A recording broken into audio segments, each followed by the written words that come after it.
Being a Sigma male has many painful realities, as noted by Sigma male freedom, which is the only worthwhile objective in life and can only be achieved by ignoring circumstances beyond of our control. Epictetus. For people who chose a different route, this stark reality applies. The Sigma guys culture and literature frequently tell us that independence and alone are wonderful qualities that improve everything in our life. But in reality, they are not always so wonderful. The story of a Sigma male's journey is not one of heroism. Rather, it is one of constant struggle as they defy social norms and find themselves abandoned. They disrupt convention and defy social expectations with every action they take. They fight their fights alone, and that is their strength, their refusal to conform. And the Sigma. Not for the timid, M's voyage is full with opportunities for introspective reflection. What is the real cost of this approach, given the perseverance required to meet one's own needs and the ongoing battle against cultural expectations?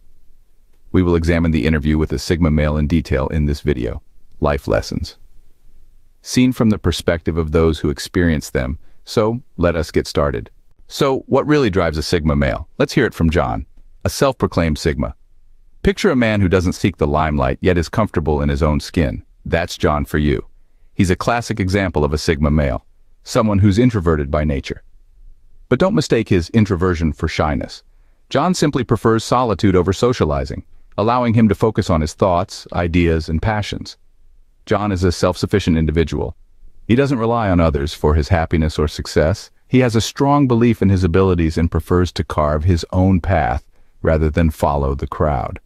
John's self-sufficiency isn't born out of arrogance. Instead, it's a product of his confidence and the satisfaction he derives from achieving his goals on his own terms.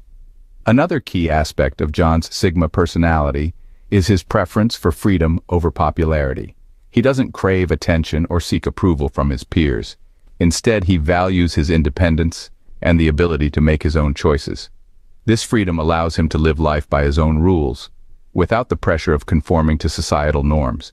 You might wonder, doesn't John care about what others think of him? The answer is simple. John doesn't seek validation from others. He believes in himself and his abilities. He doesn't measure his worth based on others' opinions of him. His self-esteem is rooted in his self-perception, not in external validation. John's Sigma traits, his introversion, self-sufficiency, love for freedom, and lack of need for validation, shape his life distinctly. They guide his decisions, influence his relationships, and define his approach to life. They make him who he is, a Sigma male. Interesting, isn't it, how these traits shape a Sigma male's life? Let's explore more. Now, how does being a Sigma influence one's lifestyle?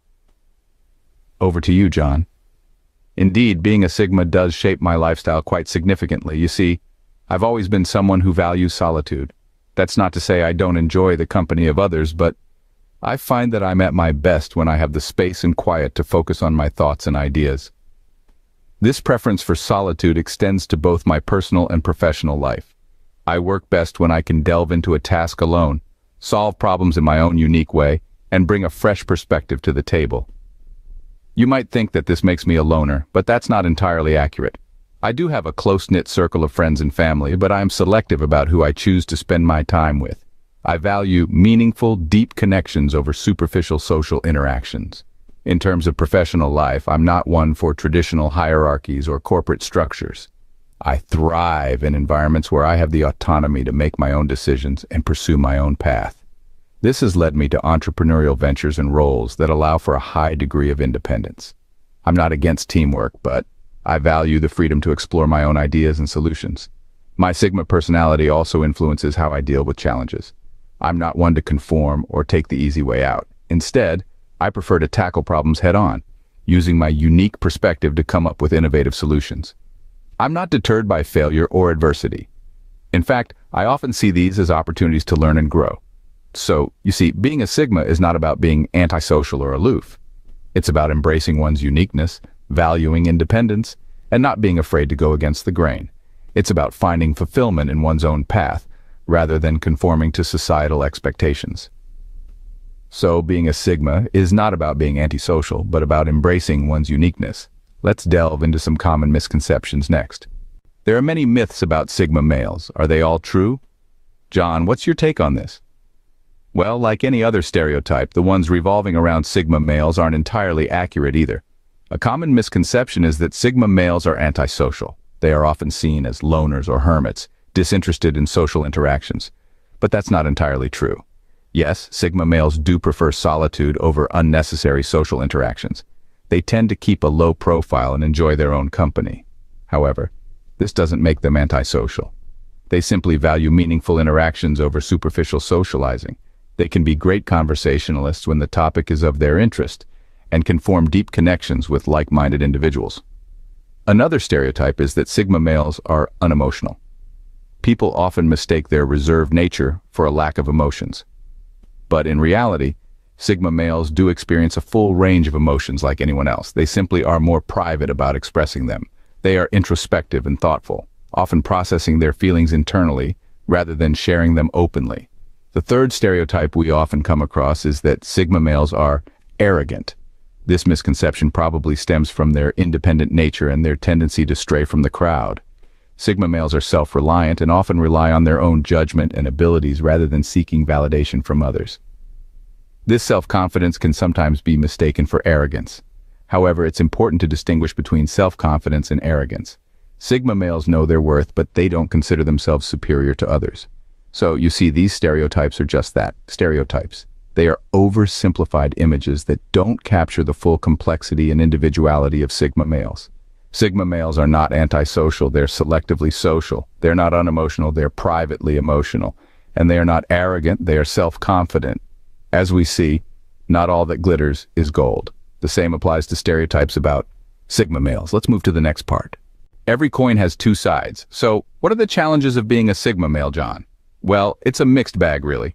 The Sigma lifestyle carries its own set of unique obstacles. One of the most significant challenges is the feeling of being misunderstood. In a world that values extroversion and social dominance, Sigmas, who are often introverted and independent, can feel like square pegs in round holes. They march to the beat of their own drum, and that can sometimes make them feel isolated. Then there's the struggle to fit into traditional social norms. Sigmas are natural nonconformists. They value their freedom and autonomy above all else. This can sometimes be at odds with societal expectations, which often champion teamwork and group mentality. It's not that Sigmas can't work in teams, they can and do. It's just that they prefer to work alone, where they can control their environment and outcomes. This preference can often be misconstrued as arrogance or standoffishness, when in reality it's just a different approach. Another challenge is dealing with the pressure to conform. From a young age, we're taught that there's a certain way to behave, a certain way to succeed. But Sigmas, they don't fit into that mold. They have their own path, their own way of doing things, and that can be hard for others to understand. The pressure to fit in, to be like everyone else, can be intense. But the Sigma male, he resists this pressure. He remains true to himself even when it's difficult, and it's not all doom and gloom. These challenges, they're also opportunities for growth, for self-discovery. They force the Sigma male to be resilient, to be self-reliant. They shape him into the independent, self-assured individual that he is. So yes, being a Sigma is not a bed of roses, but every challenge brings an opportunity for growth. Let's see how Sigma males navigate their relationships next. So, how do Sigma males handle relationships? John, can you shed some light on this? Absolutely. Sigma males, like anyone else, are capable of developing deep and meaningful relationships. However, the way they approach these bonds may be a bit different from what's traditionally expected. Sigma males are known for their independent nature, and this trait is often reflected in their relationships. They value their personal space and often require time alone to recharge. This isn't an indication of disinterest or detachment. Rather, it's an integral part of their personality. In a relationship, a Sigma male seeks more than just surface-level interaction. They yearn for profound connections, intellectual stimulation, and genuine understanding. They're not drawn to drama or unnecessary conflicts. Instead, they appreciate tranquility and a partner who respects their need for solitude. That being said, the independent nature of Sigma males can also pose challenges in maintaining relationships. Misunderstandings can arise when their need for solitude is mistaken for aloofness or lack of interest. They might also find it hard to open up emotionally, which can make their partners feel left out at times. But here's the thing. Sigma males are not unemotional or incapable of affection. On the contrary, when they commit to a relationship, they do so wholeheartedly. They might not express their feelings in grand gestures, but they show their love in subtle, consistent ways. They are loyal, dependable, and when they open up, they do so with a depth that can be quite captivating. Sigma males might not wear their hearts on their sleeves, but they surely know how to love deeply. Let's wrap up with some final thoughts. John, any final thoughts you'd like to share with our viewers? John clears his throat. Well, first off, I'd like to say that being a Sigma male isn't about being better or worse than anyone else. It's about understanding and embracing your own uniqueness. We Sigmas are often misunderstood as loners or introverts, but we're just individuals who value our independence and enjoy our own company. We're not antisocial, we're selectively social, and that's okay. He continues, it's important to remember that we all fit somewhere in the social hierarchy. Whether you're an alpha, beta, sigma, or anything in between, it's not about trying to be someone else. It's about being the best version of yourself. And that's something we should all strive for. John pauses for a moment, then adds, but it's not just about self-improvement, it's also about respecting others for who they are. Everyone is different, and that's what makes life interesting. We need to celebrate these differences, not condemn them. So to all the Sigma males out there, don't let anyone make you feel inferior for being who you are. Embrace your independence, cherish your solitude, and never be afraid to go against the grain. He takes a deep breath. And to everyone else, remember, it's okay to not understand someone's way of life, but it's not okay to disrespect it. We're all unique in our own ways, and that's something we should respect and appreciate. John finishes his thoughts. So, my final message is this. Be proud of who you are. Strive to be the best version of yourself, and always respect others for who they are. Because in the end, it's our differences that make us unique, and it's our uniqueness that makes us human. Thank you, John, for these enlightening insights into the world of Sigma males. Remember, everyone has a unique place in the social hierarchy. Embrace who you are and respect others for who they are. Until next time.